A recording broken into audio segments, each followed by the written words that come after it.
Hello hi everyone, welcome back to అరేకేస్ kitchen Indian recipes. ఈరోజు మనం చూస్తున్న రెసిపీ ఏంటంటే హెల్దీ అండ్ కలర్ఫుల్ అండ్ టేస్టీగా ఉండే carrot, beetroot and beans fry అనమాట. దీనికి మనం ఇలాగ క్యారెట్ని, బీట్రూట్ని, బీన్స్ని చిన్న చిన్న పీసెస్గా కట్ చేసుకోవాలి. మనం దీన్ని స్టీమ్ చేసుకోవాలన్నమాట.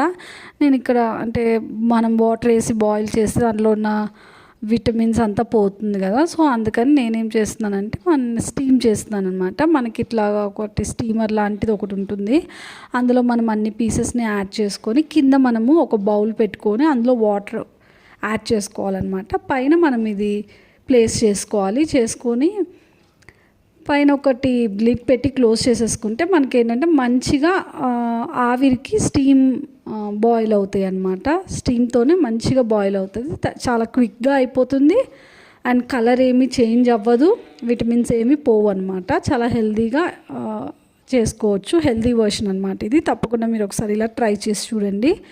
సో చూసారు కదా, ఒక 10 to 15 minutesలో మంచిగా బాయిల్ అయిపోతుంది అనమాట. 70 to 80% అంతా బాయిల్ అయిపోతుంది. బాయిల్ అయిపోయిన తర్వాత మనం ఒక ప్యాన్ పెట్టుకోవాలన్నమాట ఫ్రై చేసుకోవడానికి. ప్యాన్ పెట్టుకొని ఆయిల్ యాడ్ చేసుకోవాలి. ఆయిల్ యాడ్ చేసుకున్న తర్వాత ఆయిల్ బాగా హీట్ అయిన తర్వాత మనము తాలింపు గింజలు యాడ్ చేసుకోవాలి. పచ్చిశనగపప్పు, వేయించిన పచ్చిశనగపప్పు, మినప్పప్పు అండ్ అలాగే ఆవాలు, జీలకర్ర యాడ్ చేసుకోవాలి. యాడ్ చేసుకున్న తర్వాత కొంచెం కరివేపాకు యాడ్ చేసుకోవాలి అండ్ అలాగే అల్లం వెల్లుల్లి పేస్ట్ కూడా మనం ఆయిల్లోనే యాడ్ చేసుకొని బాగా ఫ్రై చేసుకోవాలన్నమాట, పచ్చివాసన పోయేంత వరకు.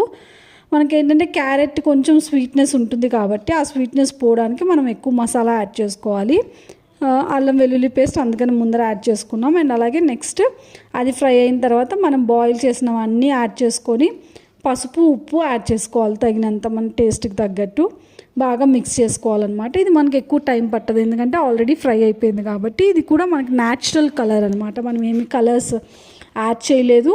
మనం వాటర్లో బాయిల్ చేయకుండా స్టీమ్ బాయిల్ చేసాం కాబట్టి కలర్ ఏమి చేంజ్ అవ్వదు, మనకి పర్ఫెక్ట్గా ఉంటుంది. చాలా చాలా హెల్దీ. తప్పకుండా మీరందరూ ట్రై చేయాలి, టేస్టీగా కూడా ఉంటుంది. చాలామంది బీట్రూట్, క్యారెట్ నచ్చదు, బట్ ఇది ఒకసారి ఇలా ట్రై చేసి చూడండి. కొంచెం కారం ఎక్కువ యాడ్ చేసుకోవాలి ఎందుకంటే మనకి స్వీట్నెస్ పోవడానికి. కారం యాడ్ చేసుకున్న తర్వాత లాస్ట్లో కొంచెం ఎండు కొబ్బరి పొడి యాడ్ చేసుకొని బాగా మిక్స్ చేసేసుకుంటే అంతే, carrot, beetroot and beans fry very very healthy and టేస్టీగా రెడీ అయిపోయింది. ఇది మనం రైస్లోకి తీసుకోవచ్చు అండ్ అలాగే చపాతీలోకి కూడా బాగుంటుంది. Thank you so much, bye bye.